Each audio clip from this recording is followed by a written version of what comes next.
Trump's team stages a political stunt. What's the fallout? Let's talk about it, y'all. Middle America.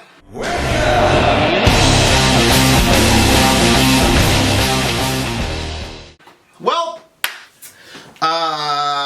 there I was checking my local news, checking on CNN, and I see this in all red about Trump's crew storming the Adam Schiff's meeting in regard to the impeachment process. Now, this is head up by Matt Gaetz, who, from my perspective, performed basically as you would expect him to perform during the Mueller hearings. And everybody knows that this is an act of political theater. Now, right out the gate, I can see the logic here. The logic is not that they thought that they would be able to delay the proceedings at all. To me, it looks like a move from the Trump team because the Quinnipiac poll just released has impeachment approval ratings at like 55%. And if you'll remember, the highest it got during the Clinton administration was about 38%. So that's a significant number. Now, even myself, I've shot videos about this. I've rolled my eyes about this entire situation because I believe that nothing will come of it. To me, this is just the Democrats being scared to death that none of the candidates that they want to prop up are going to be able to beat Trump in the general. Notice, I didn't say that they didn't have any candidates that could beat Trump because I believe that a Bernie Tulsi ticket would accomplish that. But it's clear to me that the establishment wants to prop up Miss Warren, and Miss Warren is going to be eradicated by Mr. Trump on the debate stage. It's just too much stuff.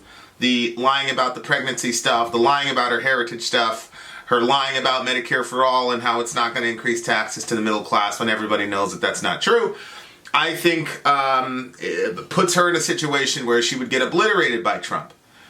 The economy is doing well. Unemployment's doing well. Black unemployment's doing the best it's ever been in this country.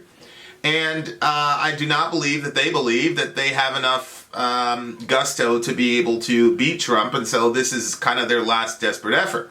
However, having said all that, based on, the amount of people that are coming forward and saying what's what, again, we've got the call, and in the call there was no quid pro quo. We know that. However, maybe there's other information that we don't know. Maybe there's text messages, maybe there's emails, maybe there's another phone conversation where Trump was talking to his folks where something like that could be revealed, and if that's the case, I'd like to know. Now, on the macro level, none of this makes any difference to me. Honestly, I don't care if Trump called Ukraine to dig up dirt on Biden. We've got entire companies that are dedicated to doing that, like Fusion GPS, which Miss Clinton employed to get dirt on Trump during the 2016 election. Which is why I'm saying I don't care. And neither do Democrats. Democrats don't care about the purity of our democracy. If they did, they'd be asking for Hillary Clinton's head on a platter and all the people that conspired with Fusion GPS. But they don't. And when it came out in the Mueller report that Mr. Mueller knew that Fusion GPS were working with Russian assets to get dirt on Trump, he specifically looked the other way. So it's clear to me that nobody in this country really cares about that level of corruption. It just only matters if you're a Democrat, if a Republican's doing it, and vice versa. Having said all that, like I said, I would like to know exactly what happened, and if there's anything that can actually stick for quid pro quo, I would appreciate it because I want to begin to know. The problem is that these meetings are happening behind closed doors, and it's run by Democrats, and they're the ones that are leaking what they want heard, which is creating a certain perception of how the impeachment process is going, which then reflects what you're seeing in the Quinnipiac polls, etc., which is why I believe that these folks are doing what they did. Most Americans probably do not know that Republicans are getting locked out and shut out of these proceedings. Most of them don't know that. And so I think this stunt is designed, it's one of those things that's unavoidable. And these guys have quotes, and they're doing this is obviously a coordinated attack. You've got a bunch of Twitter accounts from a lot of these blue check guys talking about their experience there and spinning this narrative that Mr. Trump is the victim of an unfair witch hunt, or as he recently said, a lynching.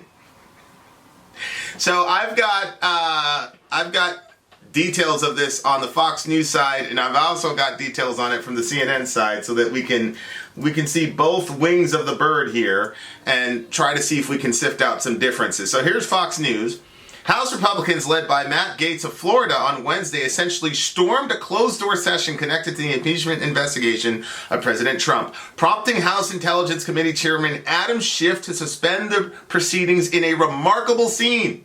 Now keep in mind, this is the same Adam Schiff who on the floor recited a completely doctored, unfactual, and untrue conversation of the transcript between Mr. Trump and Mr. Zelensky. He completely made it up. And he made it up in such a way as to implicate Trump of an impeachable offense. Here is what Mr. Schiff said that day. This is the essence of what the president communicates. We've been very good to your country, very good. No other country has done as much as we have. But you know what? I don't see much reciprocity here. I hear what you want. I have a favor I want from you, though. And I'm going to say this only 7 times, so you better listen good. I want you to make up dirt on my political opponent, understand lots of it. On this and on that, I'm going to put you in touch with people, and not just any people. I'm going to put you in touch with Attorney General of the United States, my Attorney General, Bill Barr. He's got the whole weight of the American law enforcement behind him. And I'm going to put you in touch with Rudy. You're going to love him, trust me. You know what I'm asking, and so I'm only going to say this a few more times, in a few more ways. And by the way, don't call me again. I'll call you when you've done what I asked. This is, in character, what the president was trying to communicate with the president of Ukraine. It would be funny if it wasn't such a graphic portrayal of the president's oath of office. But as it does represent a real betrayal, there's nothing the president says here that is in America's interest, after all. It is instead the most consequential form of tragedy. That's a lie. That's not what Mr. Trump said at all. And this man is the head of the Senate Intelligence Committee. So this is a guy that's the head of the Senate Intelligence Committee, and he's running this whole show. A guy who blatantly lied about what Trump did. Look, this is the exact same pattern that happened during the Mueller report. Mueller had 2 lawyers. One of them said, hell no, we're not going to let Trump sit as a president. And the other one said, viva la resistance, which is, the term that's used. You're part of the resistance when you're against Trump. So during the Mueller report, you've got people that are clearly biased against Trump that are in positions of influence. And now here in the impeachment inquiry, we've got another guy who is in a position of major influence in this impeachment inquiry, and he goes and makes up a lie about Mr. Trump. And then they close off these meetings and only leak what they want leaked. Does this make sense to you? If this happened to Barack Hussein Obama, would the Democrats be okay with this? Has this ever happened in U.S. history where you're impeaching a president and you call all the witnesses, other people don't get to have witnesses called, you close the door, it's all Democrats who are the contra party to the president who's being impeached? Would Democrats accept this? Would liberals, would leftists accept this as anything other than a racist attack against Barack Obama? So the hypocrisy here on the left is stunning to me. Now, I am no fan of Mr. Trump. Everybody saw that in the last video. And I said what I had to say about him, and it is what it is. I stand by everything that I said. However, the hypocrisy and the blatant politicization of all this stuff and the manipulation of the media is absolutely sickening to me on both sides. But you cannot fault Trump and the Republicans for what I consider to be a shrewd move. they're bringing awareness to the fact that this is happening behind closed doors. Here's what Mr. Gates said. We're going to try to go in there and we're going to try to figure out what's going on behalf of the millions of Americans that we represent that want to see this Congress working for them and not obsessed with attacking a president who we believe has done nothing to deserve impeachment. Well, I don't know if he didn't do anything deserving of impeachment. And honestly, you have to ask the question, if the Republicans really believed that they needed to engage in a massive cover-up, why in the world would they want to make these proceedings public?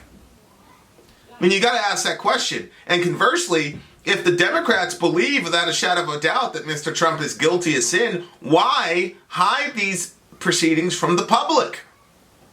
This doesn't make sense to me. I thought the Republicans were the ones that knew that Trump was corrupt and evil as sin and are trying to hide it. And they've got a funny way of trying to hide stuff, though, by trying to force the hand of the Democrats to make these proceedings public. And on the other side, I thought that these Democrats had Trump dead to rights on this call, or with the witnesses they had. Well, if that's the case, then it makes no sense for them to try to keep this thing covered up. There's no way around it. This doesn't make any sense to me. Voting members of Congress are being denied access from being able to see what's happening behind these closed doors when they're trying to impeach the President of the United States with a one-sided set of rules. Scalise continued. They call the witnesses. They don't let anybody else call the witnesses. We're going to go and see if we can get inside, Gates said at the conclusion of the press conference. This is an absolute clown show. Unbelievable. Because there was no agreement for non-committee members to be president, the sit-in created an immediate standoff. Fox News is told that Schiff did not ask the U.S. Capitol Police to arrest or remove Republicans who charged in, but he did leave the room and apparently does not plan to start the interview until the situation is resolved. Fox News is told about a dozen Republicans were still in the secure facility known as a Schiff as of early afternoon. In another complication, some non-committee members brought in phones and other electronic devices in possible violation of House rules. The Republicans showed no sign of leaving anytime soon, with 17 pizzas arriving in the afternoon. You got to be kidding me! 17 pizzas for This is madness. Representative Doug Lamborn from Colorado also showed up with what he described as relief supplies for the GOP members, 2 large bags from Chick-fil-A. Look, this has got to be a Saturday Night Live skit. This cannot be real. But it is. Here you go. Unbelievable. Adam Schiff just shut down his secret underground impeachment hearing after I let a group of Republicans into the room. Now he's threatening me with an ethics complaint. Unbelievable. I'm on the Armed Services Committee, but being blocked from the department assistant of the SecDef's testimony. This is a sham. Democrats slammed them in response. Representative Ilhan Omar tweeted, "This is what happens when people elect members more interested in media hits than the protection of national security." Representative Roger Marshall told reporters that Schiff left the room without letting Marshall or other non-committee Republicans hear the testimony. He doesn't have the guts to come talk to us, Marshall said. He left. He just got up and left. He doesn't have the guts to tell us why we can't come in the room, why he doesn't want this to be transparent. It's the biggest facade, the biggest farce I've ever seen in my life. Gates, a member of the House Judiciary Committee, was kicked out of another session earlier this month where former Deputy Assistant to the President Fiona Hill faced questions behind closed doors. Gates was told he could not attend because he is not part of the House Intelligence Committee, which is conducting this investigation along with the House Oversight and Foreign Affairs Committee. Judiciary Chairman Nadler claimed to have begun the impeachment inquiry weeks ago, Gates tweeted at the time. Now his own judiciary members aren't even allowed to participate in it, and yes, my constituents want me actively involved in stopping the kangaroo court run by Shifty Schiff. This is what I say all the time about people never rising above their leadership. Now Mr. Shifty Schiff has to... now he's got a nickname. Unbelievable. Unbelievable. All right, so let's see what CNN has to say about it. Roughly 24 House Republicans on Wednesday stormed a closed-door deposition in secure House Intelligence Committee spaces to rail against a Democratic-led impeachment inquiry, a political stunt ratcheting up the GOP complaints about the process that delayed Wednesday's scheduled deposition for 5 hours. The conservative lawmakers led by Mr. Gates barged into the deposition and demanded they be allowed to see the closed-door proceedings where members of 3 committees plan to interview Deputy Assistant Defense Secretary Laura Cooper as part of the impeachment probe into President Donald Trump. The chaotic scene with Republicans flouting House rules to make a political point. Oh, this is CNN being fair and balanced. Represented a new and more confrontational phase of the Republican attack on the House Intelligence Committee Chairman Adam Schiff and the Democratic impeachment investigation. Again, Mr. Schiff is the guy who read a false doctored statement and attributed it to Mr. Trump on the floor. He lied. And this is a guy heading up the investigation. I'm sorry, but they've got a right to say this is a kangaroo court. A source in the room said that Cooper was sitting down to testify. The Republicans stormed through the room's 3 different doors. Representative Bradley Byrd of Alabama was yelling at Schiff, but the California Democrat did not engage, the source said. Other Democrats, including Representative Val Demings of Florida, shouted back at both Byrd and Republican Rep. Lou Gohmert of Texas, who were yelling about the process.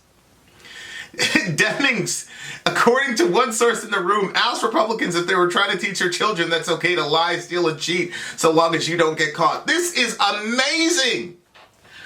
Amazing. The hypocrisy of leftists is amazing. Stop with the sanctimonious stuff. You're all liars. The whole lot of you, Democrat, Republican, you're all liars. Hillary Clinton was a damn liar. You stole the election from Bernie Sanders and gave it to Hillary Clinton, the most corrupt politician on the face of the planet Earth, who at the time was employing Fusion GPS to utilize Russian assets to get dirt on Trump, who then made up the Steele dossier, which was completely unfactual, and you guys didn't issue any sort of censure or rebuke to Miss Clinton and the DNC for their participation in trying to meddle with our democracy. Stop trying to moralize this situation.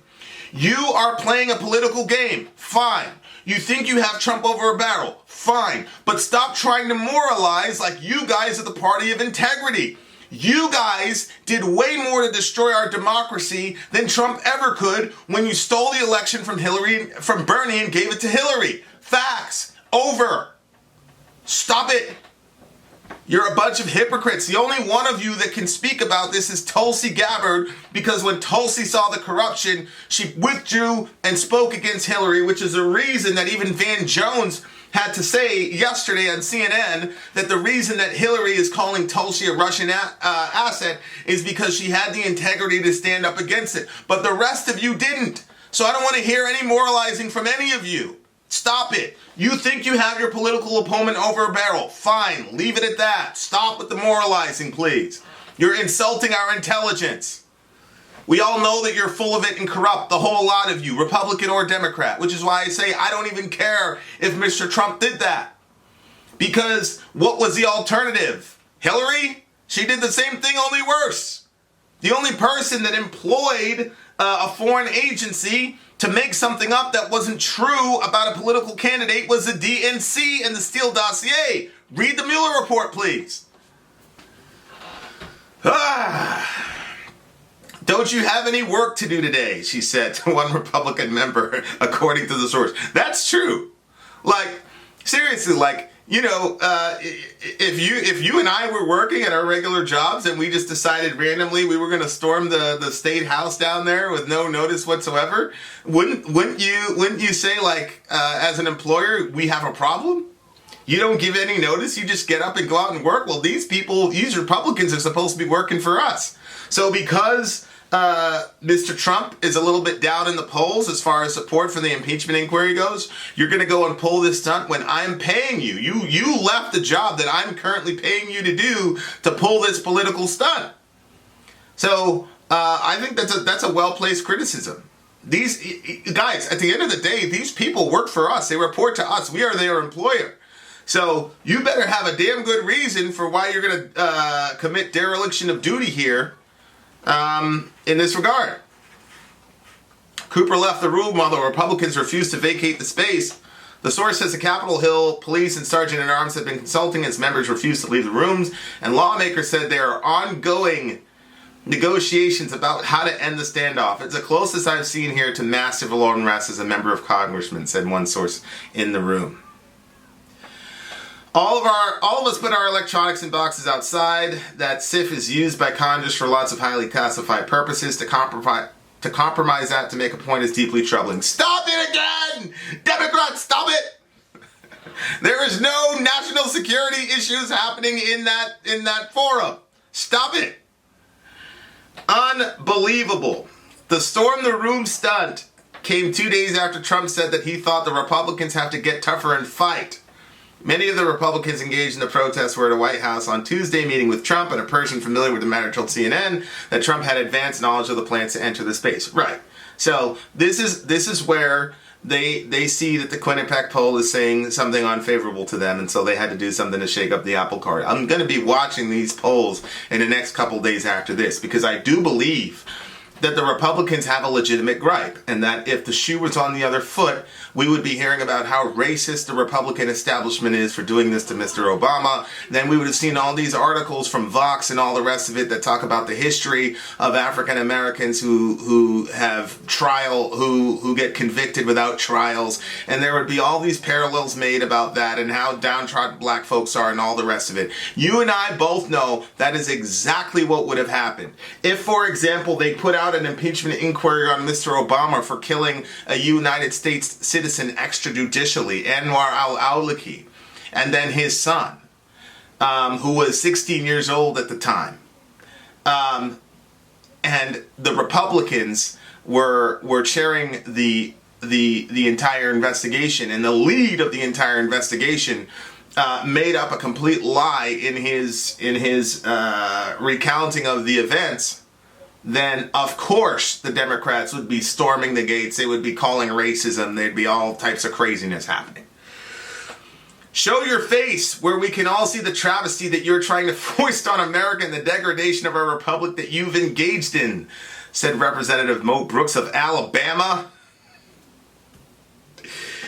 The GOP disruption comes one day after the committees heard from the top U.S. diplomat in the Ukraine, Bill Taylor, who told lawmakers in a lengthy opening statement that Trump had demanded Ukraine launch an investigation to help him politically before U.S. security aid to Ukraine would be released, undercutting White House claims that there was no quid pro quo. No, that still isn't quid pro quo. You have to have two parties cognizant of the deal for quid pro quo to actually work. Mr. Zelensky has said on numerous occasions, I did not feel pressure. He said it in a press conference with Trump. He said it himself. We heard it on the phone. Mr. Zelensky was the one that brought up Giuliani in the first place. So, no, you don't have anything like that unless this individual has another documented phone call or text message or email where that was the case. Then I'm sorry, it doesn't wash. Let me just read to you. Here's CNN, 5 explosive lines from Bill Taylor's statement. Okay, so here are these explosive and once again damning lines. We keep hearing about damning. You know, the Mueller report is damning. Everything is damning. Damning. Okay, all right. Here are the 5 statements. Number 1, there was an irregular informal channel of U.S. policymaking with respect to Ukraine, one which included then Special Envoy Kurt Volker, Ambassador Sondland, Secretary of Energy Rick Perry, and as I subsequently learned, Mr. Giuliani. So, that doesn't prove quid pro quo. It just says that there was an irregular channel. That doesn't prove anything. Here's the other line.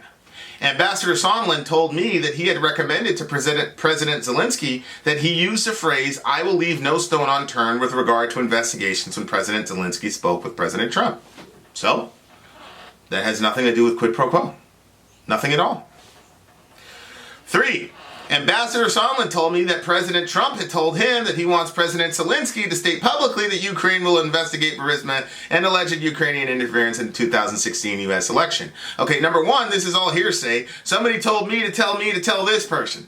That's number 1. And number 2, again, I don't have a problem with Mr. Trump wanting Burisma and the Bidens investigated. Just because you're running for political office does not make you immune to investigation. It's not like if somebody does something corrupt and it comes into cross purposes with the Mueller report, as well as Ukraine's involvement in the 2016 election meddling, which we know happened, which for some reason CNN continually calls a conspiracy theory, when right here you can see that New York Times is reporting that Ukraine was part of the election meddling stuff in 2016. So it is completely logical and rational for Trump to go after whoever was part of it. And we know that the DNC, via Fusion GPS, was part of it. So there's nothing wrong with Mr. Trump saying we need to go after Mr. Biden. Either way, it doesn't matter. Zelensky had no knowledge that the money was being held up, number one. And number two, Mr. Trump did not introduce any quid pro quo whatsoever, and this is completely hearsay. But even in the hearsay, look, it says allegation of quid pro quo right there. Even in the hearsay, there was nothing about we're going to hold this money until that happens. All right, well, here's the last one. Here's this fourth one. Promise to investigate Biden. President Trump did insist that President Zelensky go to a microphone and say he's opening investigations of Biden in 2016 election interference, and that President Zelensky should want to do this himself. Yes, nothing wrong with that.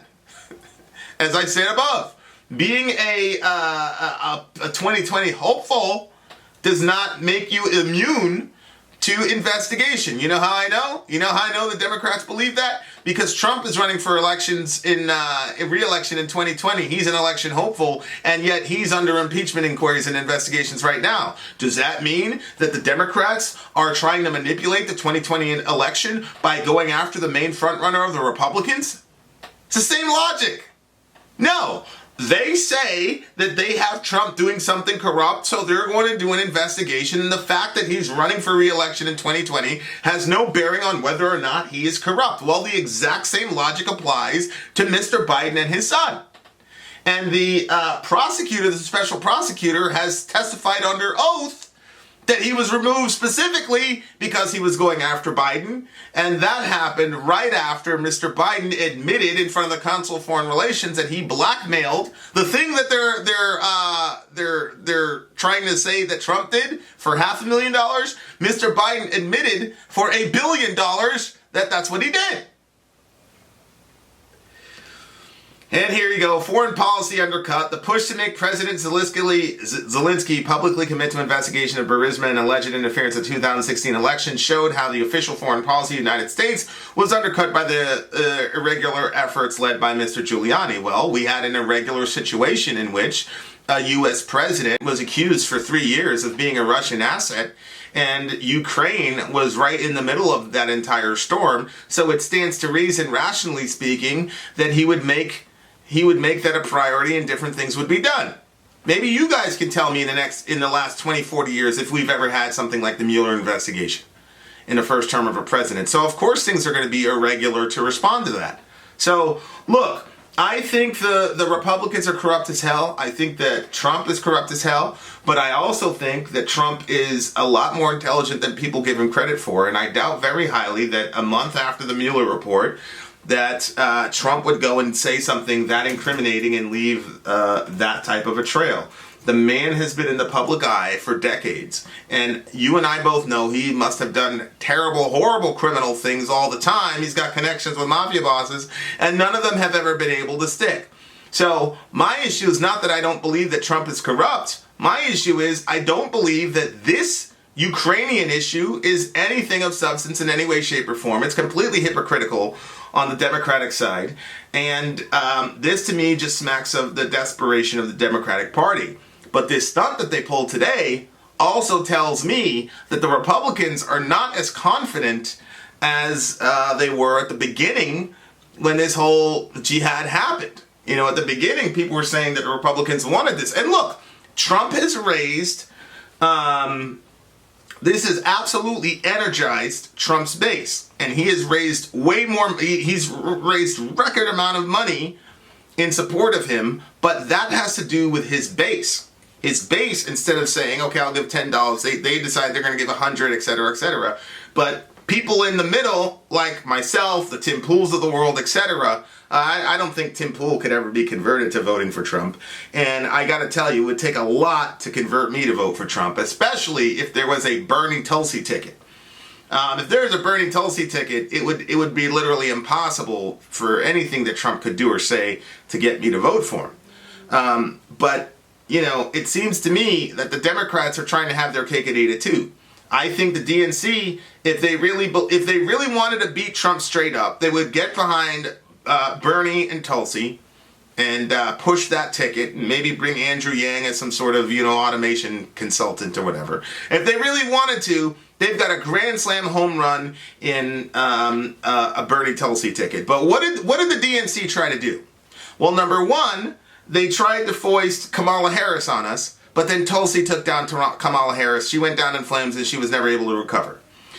Then they went to Sleepy Joe, and Sleepy Joe took himself out. Nobody had to take him out. And now they're hanging their hatches on Elizabeth Warren, who was horrible in the last debate. And so I think the DNC is planning on sticking with Warren, making sure that Bernie and Tulsi, who are too progressive and too far left for them, never get the nomination. But they know that Elizabeth Warren is impossible for her to beat Trump straight up. And so they're doing this. Hey, DNC, the answer is to simply get a candidate that everybody can get behind. That folks in the blue states can, the blue wall that collapsed, those people are not going to vote for Elizabeth Warren because they will not trust her. And the DNC knows that. So here's what we're doing to try to even the scale. And it's a Hail Mary to possibly try to get Trump impeached because they know they cannot compete against him. Unbelievable. Hypocrisy all around. The Republicans losing their minds. This is absolute madness. We're doomed. Love your neighbor. Take care of each other. Middle America, we are the media. Till next time, guys.